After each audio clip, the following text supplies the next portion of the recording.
Hello mga kalongger. Good morning po mga kalongger. So araw po ng Huwebes ngayon. So mag-aabang po tayo ng pinatos natin sa Tayug, Pangasinan mga kalongger. So pinatos natin yung tatlong panglaban natin sa Pare Club at saka yung dalawang ilalaban natin sa PF mga kalongger. So 6 AM po ang release. Napakaaga po ng release mga kalongger. So paalos parating na po yung mga ibon. Sana makumpleto lalo na yung dalawa natin. So first time po matos sa bandang gawing kaliwa. Dahil hanggang Victoria Tarlac lang po yung dalawang pinatos natin. Huling tos nila Victoria Tarlac lang. So sana makasabay sa mga ibon mga kalongger. So abang na po tayo mga kalongger.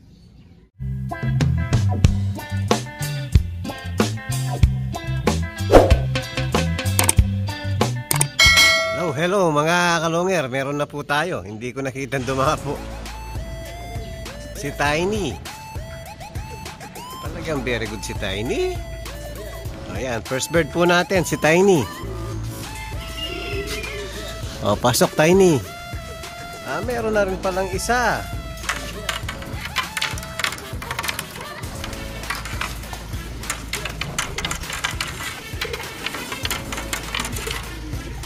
Hindi ko nakita dumating mga ibon natin Ito, meron na rin pala tayo. Ito pala yung una natin, yung checkered na hen.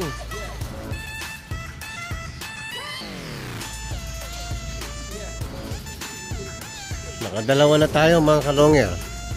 Nag-PM lang ako, hindi ko napansin. Mabilis yung checkered natin. Pangalawa lang pala si Tiny.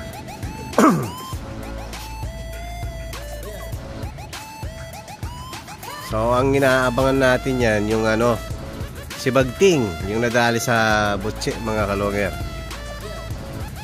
So abang pa tayo. So nakadalawa na tayo, tatlo pa mga kalongger. Ayan, meron tayo si checkered. Si checkered na malaki. Yun. Yung second bird natin nung Sunday. So wala pa si Red Check.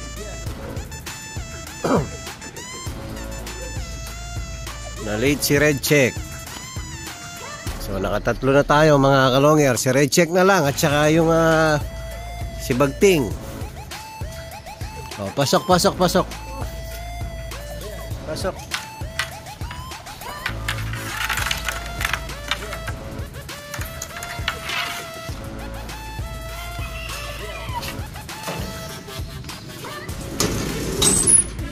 Checkered.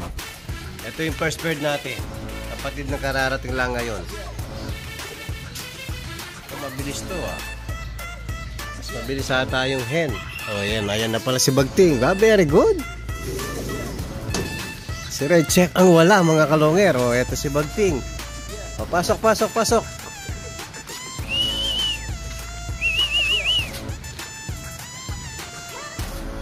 Pwede. Nakakasabay na mga kalongger. So si Red Check na lang. Pwede ka na So first time mo matos ng kaliwa.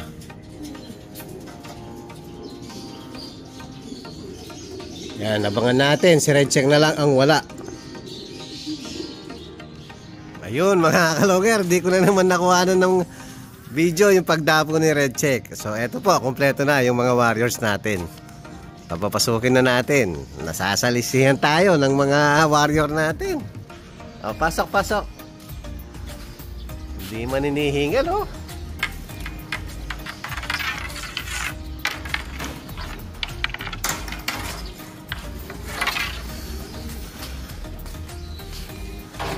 Ayan mga kalongger, kompleto na. Relax lang konti. Tapos papainumin na natin yung mga warrior natin. Tapos palilipa rin natin yung hindi lumipad dito, yung natira mga kalongger. Hello mga kalongger. Meron na naman tayong good news. Ayan, nakita natin kumaripas ng takbo si Superbook. So tinawagan tayo at binalitaan tayo ng napakagandang balita. Ayan po, bumalik si Ukos. Ayun, ito si Ukos. Nawala si Ukos mga kalungер kasabay ni... Ay, hindi pala. Nawala si Ilagan. So, ano pa lang siya nawala niyan? 4 days. 4 days, no? So, 4 days pa lang siya nawala. So, ito yung inihintay natin na napakabilisan at na ito yung contender natin sa apat natin. So, 3 out of 4 tayo ng Sunday. Ngayon, 4 out of 4 na po. Ang problema, Friday na po, basketing bukas. Ang tanong, sasakay kaya si Ukos sa Santa Ana? Palagay mo? Hindi natin yung lipad kung okay yung lipad. Kasi nawala ng bali isang araw lang ang recovery niya. Pag hindi niya po nakayanan ang parorondahin natin bukas, so i-atras natin, nilalaban na lang natin sa PUF, no? Oo. Doon sa saan ba tayo sa PUF? Santa Fe, mga 180 kayang-kaya yan. 180 kilometers. Ay, wala pa. Wala pong 180 yun. Kasi 110, 115 lang ang Santa Fe. Malapit lang. So, kakayanin na ni Ukos. So, hindi na natin sasakay ng Santa Ana, mga kalongger. Sayang, baka hindi kayanin kasi nga, bali 4 days siyang nawala, mga kalongger. Ngayon lang natin i-recover. Tapos, bukas Friday, basketing na bukas. Hindi po kakayanin ng ibon natin. Kakayanin to kung Santa Fe lang, iba-basket natin sa isang club. So, atras na lang po si Ukos sa isang club. Yan, mamaya mga kalongger, nadatnan natin na pinapakain ni Superbook. So, mamaya papainumin natin ng Magic Beans at saka Victory para makahabol. sobrang gutom din niya. Ayan, wala na siyang pakialam, baka magsuka na yan. Lagi ng butchi, Very good si Ukos. Yan, nakumpleto po yung sinakay natin ng Ilagan, Isabela. Hello mga kalungyer. So ito po si Ukos. Ang pagbabalik, welcome home. Ukos. So nakabalik po. Nawala ng Ilagan, Isabela nung Sunday mga kalungyer. Ito yung expected na first bird natin. Na ito yung matataas ang speed. 411 po speed nito. Ang problema, naligaw po yung ibon natin. So after 4 days, basketing na po bukas. Ngayon lang dumating si Ukos. So hindi na po natin pwedeng isugal para isakay sa last lap. Medyo payat po ibon. Siguro pwede pa to, yun nga yung sabi ko kanina. First lap po sa kabilang club, pwede natin. Doon na lang natin, i-atras na lang natin. Doon natin ilaban si Ukos. So mas magkakaroon pa siya ng chance doon dahil umpisa pa lang ang lapping doon mga kalungger. So papainumin na natin ng ito, lumbaron mga kalungger. Isang lumbaron at saka dalawang Victory. Para po agad makabawi yung ibon natin. So i-monitor natin hanggang bukas mga kalungger. Obserbahan natin kung makakabawi ba hanggang bukas. Kung pwede ba natin isakay at ihabol sa first lap sa PUF mga kalungger. Ayan, very good. Nakumpleto po. Bali 4 out of 4 tayo doon sa Ilagan, Isabela mga kalungger. Pero ito hindi na natin sasakay. Yung tatlo na lang ang isasakay natin sa last lap. At least importante po nakabalik si Ukos. Ayan, tingin ka doon. Ayan. Relax muna. Asawa po ni Tiny to. So gaganahan si Tiny mga kalungger dahil nakita niya uli yung asawa niya. So meron na tayong pag-motivate kay Tiny mga kalungger. So papakawalan ko muna para mag-labing-labing muna ni Tiny. Hello mga kalungger. Ayan po, after natin pinainom ng vitamin C Ukos. So pinakawalan natin yung last batch na sa gitna mga kalungger. Bali 5 po yung pinaka-last na tinuturuan natin. Pero 7 months na po yung mga yan. So nagpakawala tayo ng 3 marunong para maging guide nila sa labas. Para mag-akit baba po, gumaya yung pinakawalan natin ngayon. Lahat po yan, walang tape. So na-viewing na po dati nung tinape ko yan ng mga 3 days lang. So ayan, para gumaya, ayan, kagaya niyan mga kalungger, yan, marunong na po yan. Tapos yung nasa taas, yung hindi pa marunong, yan, bumaba yung isa. Pag umakyat baba, hanggang 5 beses yan. sigurado matututo na yan mga kalongger. Ayan, gustong bumaba ng brown natin, no? Ayan mga kalongger, napakaganda, oh. Medyo dito muna tayo. Bantay-bantay muna tayo sa mga warrior natin. Sana wala nang pumitik at wala nang mawala sa mga last na 5 na to. Yan, babantayan muna natin mga kalongger.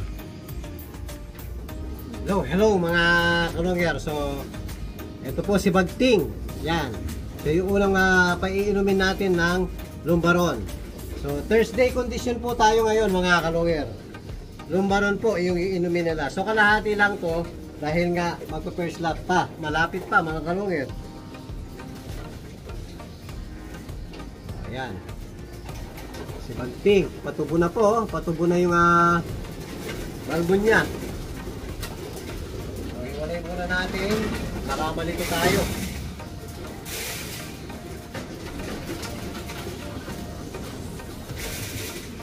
Po si Ukos, kababalik lang kanina. So imbis na Lumbaron ang papainom natin, kaninang umaga kasi mga kalongger, pinainom natin ng Lumbaron. So para mahabol natin yung lakas ng ibon natin, para maibalik po agad natin yung lakas nila. So magic beans po ang papainom po ngayon. Pero kalahati lang mga kalongger. Kalahating magic beans lang. Hanggang bukas po, magic beans. Si Ukos mga kalongger. Para mabilis manumbalik yung kalakasan ng ibon natin. Yan o, malaki pa yung butse kasi tinodo niya yung kain niya kanina mga kalongger. Meron pa siyang butse hapon na o. Painumin ko muna lahat mga kalongger. Medyo haba yung video natin. So lahat po, ulihin ko muna mga kalongger. Maraming salamat mga kalongger. O ayan mga kalongger, sa loob natin, pinakain yung ibon natin. O madilim na po, ang bilis dumilim. Si Ukos, hindi yata kumain. Busog pa kasi, may laman pa yung butsi niya. Ayan o. O kain ka. Para tingnan natin hanggang bukas, titingnan natin kung pwede ka. Naghahanap po siya ng tubig. Kain muna. Ayan po yung update natin sa mga warriors natin ngayon. Ang pagbabalik ni Ukos. Maraming salamat kay Ukos. Nakabalik siya ng ligtas. Walang sugat. Yan, tingnan natin hanggang bukas mga kalongger. At kung bago pa lang kayo sa aking channel, huwag kalimutan mag-subscribe, like and share at pakipindot na rin po yung notification bell, pati na rin po all para updated kayo sa mga bagong video natin. So yun lang po mga kalongger, maraming salamat po, keep safe and God bless.